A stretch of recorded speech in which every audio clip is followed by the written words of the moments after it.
যে 5ই আগস্টের চলমান যে আন্দোলন, সেই আন্দোলনে কোনোদিনও বাংলাদেশ আওয়ামী লীগের এই ধরনের পতন হওয়ার কথা নয়। এই কারণেই কি সেই আপনি যেটি বলছিলেন যে আন্তরিকভাবে অংশগ্রহণ করে নাই, মোকাবেলা করা যায়নি, যার কারণে অন্যতম কারণ আপনি S Alam, D Alam, Z Alam, N Alam কত টাকা পাচার করছে, আমি তো অ্যাকাউন্টেন্ট না, সেটা আমি হিসাব করতে যাব না, কিন্তু আমি আওয়ামী লীগের একজন কর্মী হিসেবে বলবো উনি অর্থ পাচারকারী হলেন, বিচার করতে হবে। এই জায়গাটা কেন বলতে পারবো না? এটা কেন বলতে পারবো না? ফুলিয়ে ফাঁপিয়ে না শুকিয়ে আমি কি S Alam, N Alam, D Alam, G আলমের কে আমি উকিল? এটা ফুলানো ফাঁপানো বলা কি আমার কাজ? আপনি কি মনে করেন যে 5ই আগস্টের পরে বাংলাদেশ আওয়ামী লীগের যে নেতা কর্মীরা জবাই হয়েছে, হত্যার শিকার হয়েছে, অবর্ণনীয় নৃশংস অত্যাচার নির্যাতনের শিকার হয়েছেন, তাদের পাশে কোনো আলম, কোন সাহেব, কোন চৌধুরী, কোন রহমান 1 টাকা 2 টাকা দিয়ে সাহায্যের হাত বাড়িয়েছে যে আমি তার জন্য ফরিয়াদ করতে নামবো, তার জন্য ওকালতি করতে নামবো? এবং দুঃখ লাগে কোথায় জানেন? যে আমাদের দলে এত বাগা বাগা অভিজ্ঞ সব নেতা, যাদের সামনে গিয়ে আপনি কথা বলতে পারবেন না, যারা শুধু একমাত্র বুঝে আর কেউ কিছু বুঝে না, তারা একটা বার এই দলটার যে এভাবে ধ্বংসপ্রাপ্ত হচ্ছে তৃণমূলের সংগঠন, একটা বার তারা কথা বলতে পারলেন না। এই কোন দিন এটা হয় নাই যে নমিনেশনের ফাইলের ভিতর থেকে কাগজ গায়েব হয়ে যায়। কোনদিন এটা হয় নাই যে তৃণমূলের নেতাদেরকে 2 লাখ 3 লাখ 4 লাখ টাকা করে বলা হচ্ছে তোমরা সই দাও আমার পক্ষে। আপনি রাজনীতি রাখলেন, রাজনীতি থাকে, আপনি দেওয়ার রাজনীতি যদি প্রাপ্তির রাজনীতি করে ফেলেন জেনে ফেলে, তাহলে যা হওয়ার তাই হয়েছে। তো এই গাটসটুকু কি আপনি একটু দেখাবেন যে মনোনয়ন বোর্ডে কারা ছিলেন? আমরা সুনির্দিষ্ট হতে চাই, কারণ আমরাও এরকম আসলে খুব অকাট্য তথ্য প্রমাণ সহকারে না, কিন্তু আপনাদের নেতাকর্মীদের মধ্যেই অনানুষ্ঠানিক কথাবার্তায় শুনি ওই নেতা সেই নেতা, আমি নাম ধরেও বলতে পারি কাদের কাদের কথা বলা হয়, বিশেষ করে 5ই আগস্টের পরিণতির কারণ হিসেবে। এবং সবশেষ কফিনের পেরেকটা আপনি মারলেন যখন আপনি একটি জাতীয় সংসদ নির্বাচনে ডেকে সবাইকে বললেন যে তোমরা পিস্তল দিয়ে খেলা করো একে অপরের সাথে। কি পিস্তল? গুলির পিস্তল না, পানির পিস্তল।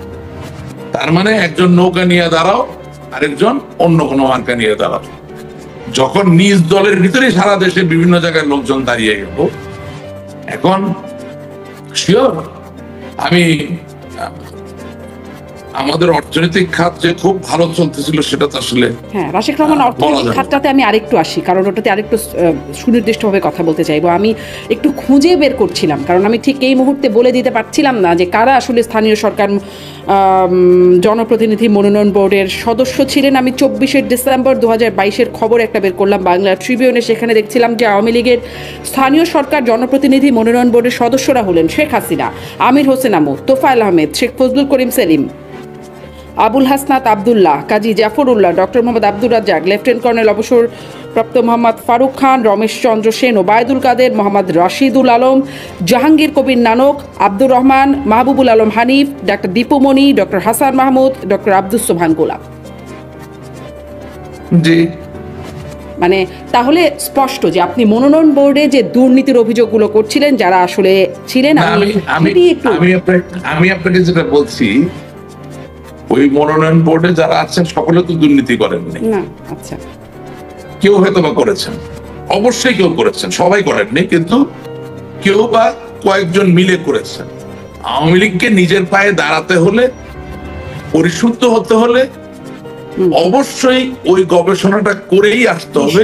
নিশ্চয়ই একদম ওই বোর্ডের কারা কারা বলছেন শেখ হাসিনার কোনো বিকল্প নাই। তারপরে যাদের নাম বলছি, কেউ কেউ বা তারা কয়েকজন মিলে হলেও মানে এই দুর্নীতির সাথে অবশ্যই ছিলেন, কিন্তু মানে এই বোর্ডের সভাপতি যিনি শেখ হাসিনা, তিনি জানবেন না বিষয়টা, এটা কি সম্ভব? না, তিনি জানলেন কি জানলেন না সেই আলাপটা তো আমি কারো অন্তরে ঢুকে বলতে পারি না। আমি আমার বক্তব্যে একটা কথা বলেছি যে যারা আমাদের কাছে নেতা হিসেবে এসে উপস্থিত হন তাদের কাছে আমার প্রশ্ন, আমি কিন্তু আপনি প্ল্যাটফর্মটা বেছে নিয়েছি প্রশ্ন করার জন্য, আমিও তো অনেক প্রশ্ন করতে পারি নাই, তাদের কাছে আমার প্রশ্ন যে ওনারা কি আমার নেত্রী বা আমাদের নেত্রীকে বলেছেন যে এতে দল ধ্বংস হয়ে যাচ্ছে? ওনারা তো আপনার টিভিতে আসে কথা বলে, তো আপনি তাদেরকে জিজ্ঞাসা করেন না ডেকে নিয়ে যে ডিড দে সে সামথিং? আপনার এখানে মাটি মানুষের যারা নিজেদেরকে নেতা দাবি করে আসে তাদেরকে আপনি প্রশ্ন করেন, বললেন আমার কথা বললেন। আমার মতো আরো 100 লাখ হাজারো কর্মী আছে, তাদের প্রশ্ন, যে প্রশ্নটা হচ্ছে যে স্থানীয় পর্যায় থেকে শুরু করে যত্র বঙ্গবন্ধুর স্বাধীনতার যে মার্কা নৌকা মার্কাটা দেওয়ার মাধ্যমে দল যে সাংগঠনিক ভাবে দুর্বল হয়ে গেল এবং এখানে যে নির্বাচনী নমিনেশনের ক্ষেত্রে একটা দুর্নীতির জায়গা তৈরি হলো এবং সেখানে প্রতিদ্বন্দ্বী কিছু নেতা, মানে তথাকথিত বাঘা বাঘা নেতা যারা এই দুর্নীতি অংশগ্রহণ করলেন, সেই ব্যাপারে তারা কি জননেত্রী শেখ হাসিনাকে অবগত করেছিলেন? যদি করে না থাকেন কেন করলেন না? না, যদি করে না থাকেন তাহলে করলেন না কেন? আর যদি কেউ বলে বসে হ্যাঁ করেছিলাম, তাকে আপনি জিজ্ঞাসা করতে পারবেন যে সেই জায়গায় নেত্রী কি বলেছিলেন। কিন্তু অবগত করতে হবে কেন? মানে এটি তো তিনি তো আর 2 দিন ধরে রাজনীতি করেন না। তার রাজনীতির অভিজ্ঞতা যারা এই প্যানেলে আছেন তাদের থেকে কমও না, তার দক্ষতা যোগ্যতাও নিশ্চয়ই কম না। অতএব তাকে কি এই বিষয়গুলো সব মানে বলে দিতে হবে যে হ্যাঁ আমরা দুর্নীতি করছি বা এখানে দুর্নীতি হচ্ছে? তার কাছেও তো নানান গোয়েন্দা তথ্য যায়। Thank you. আমি তো সেটাই বলছি যে কারো ব্যক্তিগত সক্ষমতার জায়গায় মতামত দেওয়ার জন্য আমি এখানে আসিনি। আমি এখানে কথা বলছি একটা এন্টায়ার সিস্টেম নিয়ে। আমার দলে ওয়ার্ড কমিটি আছে, ইউনিয়ন কমিটি আছে, উপজেলা কমিটি আছে, জেলা কমিটি আছে, সেন্ট্রাল কমিটি আছে, হ্যাঁ, প্রেসিডিয়াম আছে, সবকিছু মিলিয়েই তো একটা সিস্টেম। আপনি যে প্রশ্ন করতেছেন এই প্রশ্ন অনেকে করে, কিন্তু আমাকে তো একটা ক্লাস নির্ভর দলের মাঝে থেকে তার রেজিমেন্টেশন মেনটেন করে আমার প্রশ্নগুলো করতে হবে। এবং সেই জায়গায় আপনি যদি আরো স্পেসিফিক হতে চান, সেই সহযোগিতাটা আপনাকে আমাদেরকে করতে হবে। আমি কিন্তু আপনাকে যথেষ্ট ammunition I have given you to go around and ask. আপনার বা আমার, আমি আজ পর্যন্ত 2000-এর উপর টকশো করছি। বিলিভ মি, আমি আজ পর্যন্ত আপনাদেরকে কোনোদিন কোনো ইউনিয়ন পর্যায়ে কোনো ত্যাগী নেতাকে নিয়ে টকশো করতে দেখিনি। গণতন্ত্র বাঁচাবেন কোথা থেকে, উদ্ধার করবেন কোথেকে?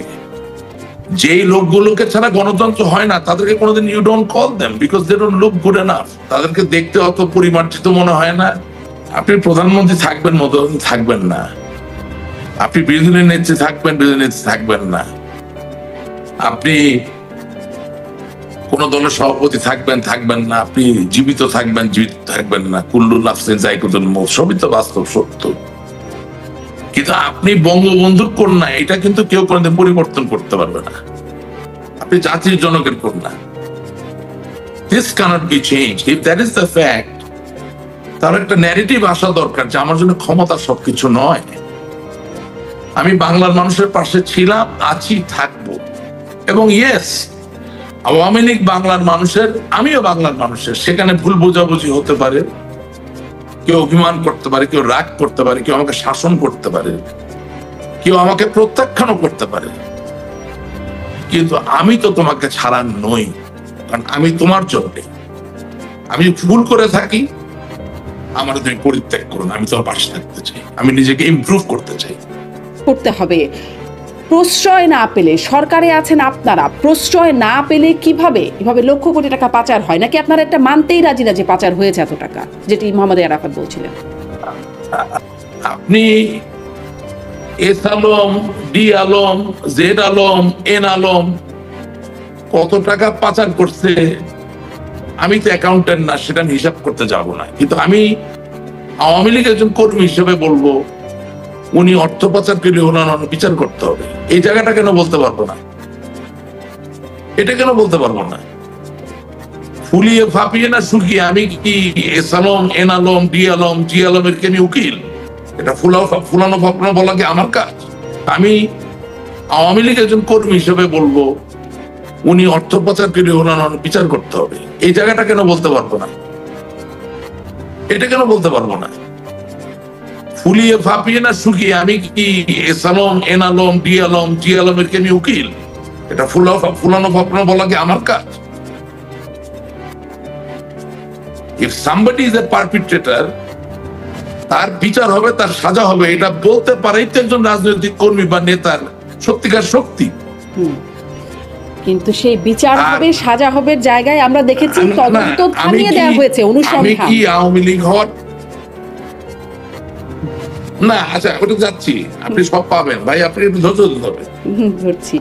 আমি আওয়ামী লীগ করি, আওয়ামী লীগ করার শপথ নিয়েছি, আমি তো এস আলমের ইয়ে হওয়ার শপথ নেই। আর এস আলম বা ডি আলম বা এন আলম বা আমি এগুলো অনেকগুলো বলছি, কেন অনেকে আছে, একান্ন তো অনেকে আছে, আমি তো সবার নাম জানি না, মুখস্থ নাই। তারাও কি আওয়ামী লীগ হওয়ার শপথ নিয়েছে যে আমি এই দায় আমার ঘাড়ে নিতে যাব? আপনি কি মনে করেন যে 5ই আগস্টের পরে বাংলাদেশ আওয়ামী লীগের যে নেতা কর্মীরা জবাই হয়েছে, হত্যার শিকার হয়েছে, অবর্ণনীয় নৃশংস অত্যাচার নির্যাতনের শিকার হয়েছেন, তাদের পাশে কোনো আলম, কোন সাহেব, কোন চৌধুরী, কোন রহমান 1 টাকা 2 টাকা দিয়ে সাহায্যের হাত বাড়িয়েছে যে আমি তার জন্য ফরিয়াদ করতে নামবো, তার জন্য ওকালতি করতে নামবো? এমনকি যে শত শত উল্লেখযোগ্য নেতারা আজকে বিপদগ্রস্ত অবস্থায় আছেন, বাংলাদেশের বাইরে, বাংলাদেশের ভিতরে, বিভিন্ন জায়গায়, তাদেরকেও সহযোগিতা করার জন্য তাদের কি কোনো কি আছে যে আমি তার ওকালতি নিচ্ছি? This is absurd. This is absolutely absurd. এটা হতে পারে না। আওয়ামী লীগ একটি স্বতন্ত্র ধারা, একটি অদমনীয় ধারা। আওয়ামী লীগ 70 বছরের উপর সময় ধরে বাংলাদেশের মানুষের পাশে দাঁড়িয়ে আছে সংগ্রামে, আন্দোলনে, প্রত্যেকটা মুহূর্তে। আমি কোন শিল্প গোষ্ঠীর দ্বারা এতই মোহিত হয়ে যাব যে আমি নিজেকে আলাদা করতে পারবো না। নো, টাইম ইমমেমোরিয়াল উই স্ট্যান্ড টল। এই ওকালতি বা এই মোহিত হয়ে যাওয়া, আপনার কথাগুলো ধার পার্টি অফ বঙ্গবন্ধু শেখ মুজিবুর রহমান। জি, রাশেক রহমান, আপনার কথাগুলো একটু ধার করি। ওকালতি বা এই মোহিত হয়ে যাওয়া, এগুলোর কি কারণ থাকতে পারে? সেখানেও কি কোনো ভাগাভাগি? এমনিতে তো আমি কারো কথা বলতে হবে না। আমি তো জানি না কেন ওকালতি করতে হবে। I cannot answer this question. All I can do is I can protest. আপনি আমাকে বললেন, আমি শুনে বললাম যেটা কেমন কথা, আমি কেন তার দায়? নিশ্চয়ই আপনি এটা বলতে পারেন যে মানে এরকম বিশাল অঙ্কের টাকা, 2 টাকা 5 টাকা না হয় চলে গেল, সেটা আপনারা দেখতে পেলেন না। বিশাল অঙ্কের টাকা যখন বেরিয়ে যাচ্ছে, সেটি আসলে সরকারের চোখের আড়ালে চলে যাচ্ছে, কেউ জানছে না, এমনটি তো নিশ্চয়ই না।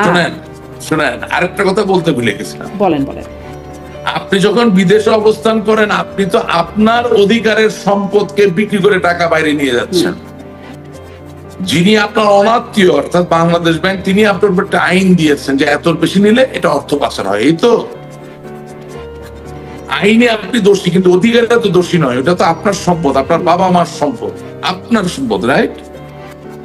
তো যারা নিজেরও সম্পদ না, অন্য মানুষের সম্পদকে নিজে মনে করে বাইরে নিয়ে যাচ্ছে, তার সাথে কি আপনার আর তার তুলনা হয়? কোনোভাবেই না। So I don't understand this. এবং তার থেকে বড় কথা কি, আমি আপনাকে ছোট একটা সিচুয়েশন ডিসক্রাইব করি। 1990 এর দশকে যখন মাইক্রোসফট বিল গেটস এর নেতৃত্বে, তিনি তখন সিইও, যখন একটা একটা করে ছোট ছোট সফটওয়্যার ডেভেলপমেন্ট কোম্পানিকে কিনে ফেলতেছেন, অর্থাৎ যেই কিছু ডেভেলপ করে তারই তিনি কিনে ফেলে, তখন মার্কিন যুক্তরাষ্ট্রের অ্যান্টি ট্রাস্ট মার্জার ল নামে একটা আইনের অধীনে সুপ্রিম কোর্ট থেকে বিল গেটসকে এবং মাইক্রোসফটকে কোর্টে সমন করা হয়েছে। সমন করে মাইক্রোসফটকে 2 ভাগে ভাগ করে দেওয়া হয়েছে এবং বিল গেটসকে সিইওর পদ ছেড়ে দিয়ে মাইক্রোসফটের চিফ আর্কিটেক্ট হতে হয়েছিল। তার মানে হচ্ছে যে কোনো একজন ব্যক্তির কাছে এত বেশি সম্পদ থাকতে পারে না যেটা দিয়ে মনোপলি তৈরি হয়। আমেরিকার মতো ফ্রি মার্কেট ইকোনমিতে যদি মাইক্রোসফটের মতো কোম্পানিকে 2 ভাগে ভাগ করা হয়, তাহলে আমার কাছে বোধগম্য হয় না যে একটা পরিবার কিভাবে 7 ব্যাংকের মালিক হয়। আমার কাছে বোধগম্য হয় না কিভাবে